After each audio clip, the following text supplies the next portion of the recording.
എത്രയോ കാലം മുൻപ് ഇറങ്ങിയ സിനിമയാണ്. അതിപ്പോൾ കാണുമ്പോഴും മലയാളികൾ പൊട്ടിച്ചിരിക്കുന്നുണ്ട്. അങ്ങനെ മധ്യവർഗ സമൂഹത്തിനിടയിൽ ചർച്ചയായ എത്രയോ സിനിമകൾ, അതിൻ്റെയൊക്കെ പിന്നിൽ പ്രവർത്തിച്ചത് ശ്രീനിവാസനാണ്. എത്രയോ എത്രയോ കഥാപാത്രങ്ങൾ ശ്രീനിവാസൻ അങ്ങനെ സൃഷ്ടിച്ചു.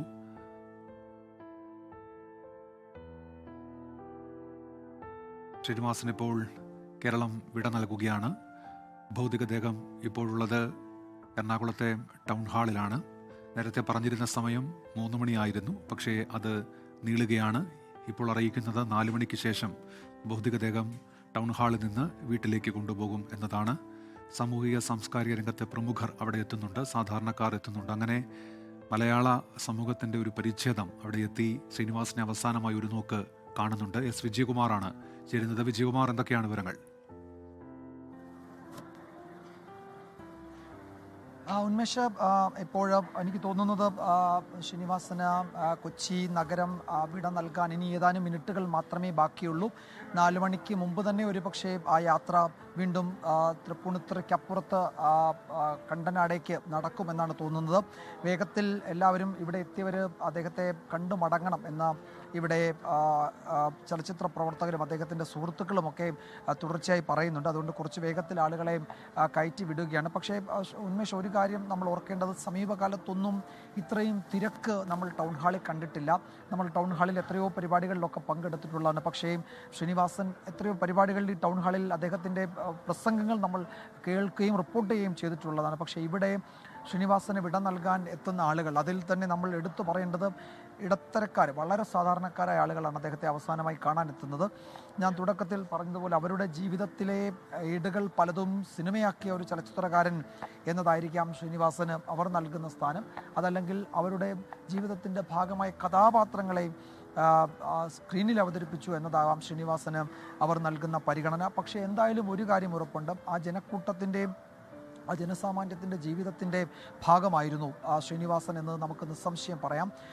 ഈ നിലയിൽ അമാനുഷിക കഥാപാത്രങ്ങളൊന്നുമല്ല ശ്രീനിവാസൻ ചെയ്തത്. അത്തരം കഥാപാത്രങ്ങളെ അദ്ദേഹം കടന്നാക്രമിക്കുകയും പരിഹസിക്കുകയും ചെയ്ത സിനിമകൾ അദ്ദേഹം ചെയ്യുകയും അതിൻ്റെ പേരിൽ അദ്ദേഹം വലിയ വിമർശനങ്ങൾ നേരിടുകയും ഒക്കെ ചെയ്തിട്ടുണ്ട്. പക്ഷേ ആ വിമർശനങ്ങളെ അങ്ങേയറ്റം ജനാധിപത്യ രീതിയിലൂടെ അദ്ദേഹം അതിന് മറുപടി നൽകുകയും ചെയ്യുന്നത് നമ്മൾ കണ്ടിട്ടുണ്ട്. ആ നിലയിൽ സിനിമകൾ ചെയ്ത ആ നിലയിൽ ജനങ്ങളുടെ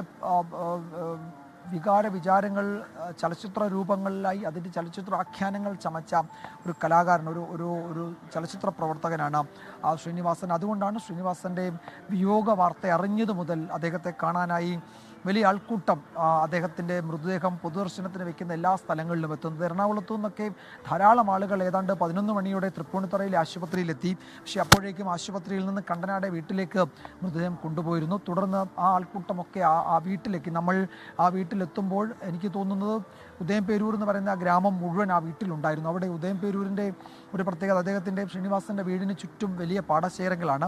കുറേ വർഷങ്ങളായി കൃഷി ചെയ്യാതിരുന്ന പാടശേഖരം, ആ കണ്ടനാട് ആ പാടശേഖരം മുഴുവൻ ശ്രീനിവാസൻ്റെ നേതൃത്വത്തിൽ അവിടുത്തെ കർഷക കൂട്ടായ്മകൾ ഉണ്ടാക്കി ജൈവ കൃഷിയിലൂടെ ആ പാടശേഖരങ്ങളിൽ 100 മേനി പൊന്നു വിളയിച്ചു എന്ന് പറയാം. ആ നെല്ലൊക്കെ അരിയാക്കി അത് ഒരു ബ്രാൻഡിൽ ഉദയംപേരൂരിൽ വിവിധ ഇടങ്ങളിൽ മാർക്കറ്റുകൾ, വിപണികൾ കണ്ടെത്തി അത് വിൽക്കാൻ കർഷകർക്ക് വലിയ സഹായം ചെയ്ത ഒരു കർഷകരുടെ ഒരു പ്രതിനിധി കൂടിയായിരുന്നു ശ്രീനിവാസൻ. അങ്ങനെ ആ നാടിൻ്റെ ഗ്രാമീണ ജീവിതത്തിൽ വലിയ സ്വാധീനം ചെലുത്തിയ ഒരാൾ കൂടിയാണ്. അങ്ങനെയും ശ്രീനിവാസൻ അവിടെയും യഥാർത്ഥത്തിൽ അവരുടെ ജീവിതത്തിലും നായകനായി. അങ്ങനെയും സിനിമകളിലെ അവരുടെ നായകൻ മാത്രമല്ല, അവരുടെ സാധാരണക്കാരുടെ അവിടുത്തെ ജീവിതത്തിലെ നായകൻ കൂടിയായിരുന്നു ശ്രീനിവാസൻ. അതുകൊണ്ടാണ് അവിടുത്തെ ജനങ്ങൾ അദ്ദേഹത്തിന് ഏതാണ്ട് കണ്ണീരോടെ വിട നൽകുന്നത് നമ്മൾ രാവിലെ മുതൽ കണ്ടത്. അതിന് സമാനമായ കാഴ്ചയാണ് ഉന്മേഷ് നമ്മൾ ഈ ടൗൺ ഹാളിൽ വരുമ്പോഴും കാണുന്നത്. അങ്ങേയറ്റം ഹൃദയവേദനയോടെയും സജലമിഴികളോടെയാണ് ഇവിടെ എല്ലാവരും ശ്രീനിവാസനെ കാണാൻ വരുന്നത്. അദ്ദേഹത്തിന് ഏതാണ്ട് 70 വയസ്സ് പ്രായമാണുള്ളത്. അത് ആരോഗ്യം കുറച്ച് മോശമാണ്. അദ്ദേഹം ഏതാണ്ട് രോഗബാധിതനാണ്. പക്ഷേ ചികിത്സയിലിരിക്കുന്ന ഘട്ടത്തിലും ശ്രീനിവാസൻ വളരെ സജീവമായി. ഇപ്പോൾ നേരത്തെ സത്യനന്ദിക്കാട് പറഞ്ഞതുപോലെ അദ്ദേഹത്തിൻ്റെ ബുദ്ധി വളരെ ഷാർപ്പായിരുന്നു. ആ സമയത്തും അദ്ദേഹത്തിന് ഓർമ്മപ്പിശകൊന്നുമില്ല. കാര്യങ്ങൾ പറയുന്നതിൻ്റെ വാക്കുകൾ ഇടറുന്നത് മാത്രമാണ് അദ്ദേഹത്തിനുണ്ടായിരുന്ന പ്രശ്നം. അത് അല്ലാതെ അദ്ദേഹത്തിന് ചിന്തയ്ക്കോ ബുദ്ധിക്കോ ഒന്നും ഒരു ഒരു ഒരു കുഴപ്പവും ഉണ്ടായിരുന്നില്ല. അതുകൊണ്ട് വളരെ സജീവമായിരുന്നു, അങ്ങേയറ്റം കർമ്മനിരതനായിരുന്നു. എനിക്ക് തോന്നുന്നു അവസാന ശ്വാസം വരെയും കർമ്മനിരതമായ ഒരു കലാജീവിതമായിരുന്നു, ഒരു സാമൂഹ്യ ജീവിതമായിരുന്നു ശ്രീനിവാസൻ്റേത്. ഒരു കലാജീവിതം എന്ന് പറയുമ്പോൾ നമ്മൾ കേവല അർത്ഥത്തിലല്ല ഞാൻ പറയുന്നത്. അദ്ദേഹം സിനിമയിൽ ഇടപെട്ടത് സമസ്ത മേഖലകളിലും അദ്ദേഹം ഇടപെട്ടിട്ടുണ്ട്. എഴുത്തുകാരനായിരുന്നു അദ്ദേഹം, തിരക്കഥാകൃത്താണ്, കഥാകൃത്താണ്, സംവിധായകനാണ്, നടനാണ്. അദ്ദേഹം സിനിമയുടെ എല്ലാ മേഖലകളിലും ഒരേ സമയം വ്യാപരിച്ചിട്ടുണ്ട്. ആ നിലയിൽ സിനിമകളിൽ ഇടപെട്ട ഇത്രയും സ്തുത്യർഹമായ രീതിയിൽ മലയാള സിനിമയെ മുന്നോട്ട് കൊണ്ടുപോയ എത്ര ചലച്ചിത്രകാരന്മാർ നമ്മളുടെ കൂടെ ഉണ്ട് എന്ന് നമുക്ക് വേണമെങ്കിൽ ആലോചിച്ച് നോക്കാവുന്നതാണ്. ആ നിലയിൽ മലയാള സിനിമയെ ഒരു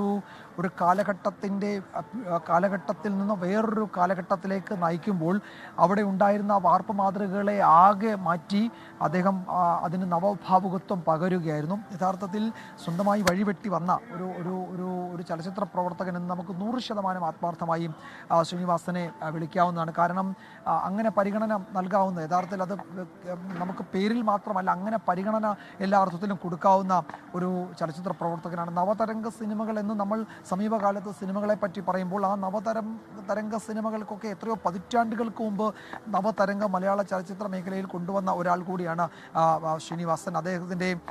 അദ്ദേഹത്തിൻ്റെ ഭൗതിക ശരീരം പൊതുദർശനത്തിന് വെച്ചിരിക്കുന്ന എറണാകുളം ടൗൺ ഹാളിലേക്ക് ഇപ്പോൾ എത്തുന്ന ആളുകളുടെ എണ്ണം കുറഞ്ഞു വരികയാണ്. ഇനിയും ഏതാനും മിനിറ്റുകൾ മാത്രമാണ് അദ്ദേഹം ഇവിടെ ഉണ്ടാവുന്നത്. അതിനുശേഷം ഉദയംപേരൂരിലേക്ക്, കണ്ടനാടേക്ക് കൊണ്ടുപോവുകയാണ്, അദ്ദേഹത്തിൻ്റെ മൃതദേഹം കൊണ്ടുപോവുകയാണ്.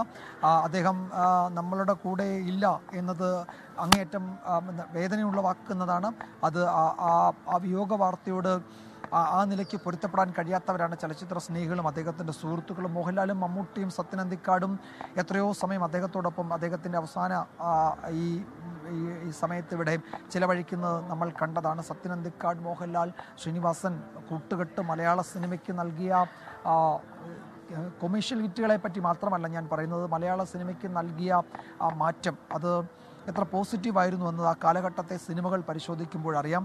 തൊഴിലില്ലാത്ത ചെറുപ്പക്കാരുടെ വേദന, നിസ്സഹായരായ മനുഷ്യരുടെ പ്രശ്നങ്ങൾ, എന്തെങ്കിലും എൻ്റർപ്രണേഴ്സ് നമ്മൾ പറയുന്ന തരത്തിൽ പുതിയ സംരംഭങ്ങളുമായി എത്തുന്ന മനുഷ്യരുടെ പ്രശ്നങ്ങൾ, അവർ നേരിടുന്ന വലിയ പ്രതിസന്ധികൾ, വരവേൽപ്പെന്ന സിനിമ അത്തരത്തിലുള്ള പ്രശ്നങ്ങൾ കൈകാര്യം ചെയ്തപ്പോൾ പ്രധാനമന്ത്രി എന്ന AB വാജ്പേയി കേരളത്തിലെത്തിയ സമയത്ത് ഒരു ഗ്ലോബൽ ഇൻവെസ്റ്റേഴ്സ് മീറ്റിൽ പ്രധാനമന്ത്രി AB വാജ്പേയി കോട്ട് ചെയ്തത് വരവേൽപ്പെന്ന സിനിമയിലെ കഥാപാത്രത്തെ പറ്റിയായിരുന്നു. യഥാർത്ഥത്തിൽ കേരളത്തിൻ്റെ പ്രശ്നം ആ നിലയിൽ ഇപ്പോൾ സംരംഭകരുമായി വരുന്ന ആളുകൾക്ക് നേരിടേണ്ടി വരുന്ന പ്രശ്നങ്ങളെപ്പറ്റി പറഞ്ഞ ആ സിനിമ പ്രധാനമന്ത്രി ദേശീയ തലത്തിൽ ഒരു വിഷയമായി ഉയർത്തുകയും കേരളത്തിലൊരു ആഗോള നിക്ഷേപ സംഗമത്തിൽ അത് ഉന്നയിക്കുകയും ചെയ്തത് നമ്മൾ കണ്ടതാണ്. ആ നിലയിൽ കാലിക പ്രസക്തമായ വിഷയങ്ങൾ അവതരിപ്പിക്കുന്നു എന്ന് മാത്രമല്ല, അത് ജനങ്ങളെ, സാധാരണക്കാരെ അവരുടെ ജീവിതത്തെ സ്വാധീനിക്കുന്ന തലത്തിലേക്ക് അതിനെ ഉയർത്തിക്കൊണ്ടുവരാൻ കഴിഞ്ഞു.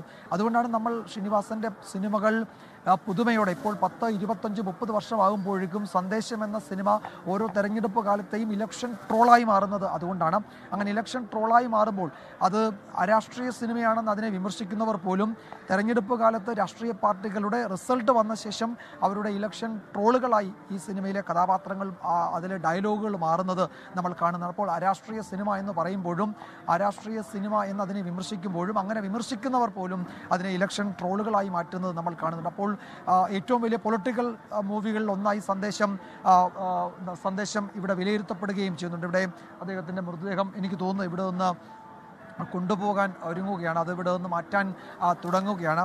നമ്മുടെ എറണാകുളം ടൗൺ ഹാള് അതിൻ്റെ ചരിത്രത്തിൽ കണ്ട ഏറ്റവും വലിയ ജനക്കൂട്ടത്തെ സാക്ഷിയാക്കിയാണ് അദ്ദേഹം ഇവിടെ നിന്ന് ശ്രീനിവാസൻ മടങ്ങാൻ ഒരുങ്ങുന്നത്. അദ്ദേഹം ഉദയംപേരൂരിലേക്ക്, അദ്ദേഹത്തിൻ്റെ നാട്ടിലേക്ക്, അദ്ദേഹത്തിൻ്റെ അവസാന ശ്വാസം വരെ അദ്ദേഹം ജീവൻ നൽകിയ ആ ഉദയംപേരൂർ എന്ന ഗ്രാമത്തിലേക്ക് മടങ്ങുകയാണ്. ഉദയംപേരൂർ എന്ന ആ നാടിൻ്റെ, എനിക്ക് തോന്നുന്നു അതിൻ്റെ ജീവിതത്തിൻ്റെ ഭാഗം ആയി ശ്രീനിവാസൻ കഴിഞ്ഞ കുറച്ച് നാളായിട്ടുണ്ട്. അവിടുത്തെ കർഷക കൂട്ടായ്മകളോ അവിടുത്തെ ജനകീയ സംരംഭങ്ങളോ ഒക്കെയായി അദ്ദേഹമുണ്ട്. അദ്ദേഹത്തെ ഒരു ഘട്ടത്തിൽ രാഷ്ട്രീയ കൂട്ടായ്മകളുടെ ഭാഗമായി ശ്രീനിവാസൻ മാറുന്നു എന്നൊക്കെ വിമർശിച്ചവരോട് ഉദയംപേരൂരിലേക്ക് വന്നു നോക്കൂ എന്ന് ശ്രീനിവാസൻ തിരിച്ചു മറുപടി പറയുന്നതൊക്കെ നമ്മൾ കണ്ടതാണ്. അങ്ങനെ എറണാകുളം ടൗൺ ഹാളിൽ നിന്ന് ശ്രീനിവാസൻ മടങ്ങുകയാണ്. ഇനി ഇനി യാത്രയില്ല, ഇനി ഇവിടേക്കൊരു തിരിച്ചുവരവില്ല. ഇത് ഈ കൊച്ചി പൗരാവലി അദ്ദേഹത്തിന് അന്തിമോപചാരം അർപ്പിക്കുകയാണ്. അദ്ദേഹത്തിന് തേങ്ങലോടെ വിട നൽകുകയാണ്. ശ്രീനിവാസൻ എന്ന ചലച്ചിത്ര പ്രവർത്തകൻ, എന്ന കലാകാരൻ, എന്ന സാമൂഹ്യ പ്രവർത്തകൻ, എന്ന രാഷ്ട്രീയക്കാരൻ, അദ്ദേഹം ഒരു മനുഷ്യൻ. ആ മനുഷ്യൻ ഇതാ നമ്മളുടെ കൂടെ നിന്ന് മടങ്ങുന്നു. അദ്ദേഹം ഇവിടെ നിന്ന് യാത്രയാവുകയാണ്. ഇനിയും കൊച്ചിയിലെ പൗരാവലിക്ക് അദ്ദേഹത്തെ കാണാൻ കഴിയില്ല. അവസാനമായി ശ്രീനിവാസന് അന്തിമോപചാരം അർപ്പിക്കാനെത്തുന്ന ജനങ്ങളുടെ എണ്ണം ഇതാ എല്ലാവരെയും നിയന്ത്രിച്ച് നിർത്തുകയാണ്. ഇനിയും യാത്ര തുടങ്ങുകയാണ് ഇവിടെ നിന്ന് ഉദയംപേരൂരിലേക്ക്. അവിടെയാണ് ഇനി അദ്ദേഹത്തിന് അന്ത്യവിശ്രമം. നാളെയാണ് സംസ്കാര ചടങ്ങുകൾ. നാളെ രാവിലെ 10 മണിക്ക് അദ്ദേഹത്തിൻ്റെ വസതിയിൽ ഔദ്യോഗിക ബഹുമതികളോടെ സംസ്കാര ചടങ്ങുകൾ നടക്കും. നേരത്തെ നമ്മൾ പറഞ്ഞതുപോലെ മുഖ്യമന്ത്രി പിണറായി വിജയൻ ഇവിടെ എത്തി. മോഹൻലാൽ, മമ്മൂട്ടി ഉൾപ്പെടെ മലയാള ചലച്ചിത്ര മേഖലയുടെ പരിച്ഛേദമാണ് കഴിഞ്ഞ ഏതാനും ചില മണിക്കൂറുകളായി നമ്മൾ ഇവിടെ കണ്ടത്. അതിലുപരി സാധാരണക്കാരിൽ സാധാരണക്കാരായ ശ്രീനിവാസൻ സിനിമയിലൂടെ പ്രതിനിധീകരിച്ച അവരുടെ വികാര വിചാരങ്ങളായിരുന്നു. അവരാണ് അദ്ദേഹത്തെ അവസാനമായി കാണാൻ ഇവിടെ വിങ്ങുന്ന ഹൃദയവുമായി എത്തിയത്. ഉന്മേഷ്, ലോകത്തെവിടെയായാലും ഏത് സമയത്തും 24 വാർത്തകളും ഓഗ്മെന്റഡ് റിയാലിറ്റി പാക്കേജുകളും എക്സ്പ്ലെയിനറുകളും വിശദമായി കാണാൻ ഞങ്ങളുടെ യൂട്യൂബ് ചാനൽ നിങ്ങൾക്ക് സബ്സ്ക്രൈബ് ചെയ്യാം.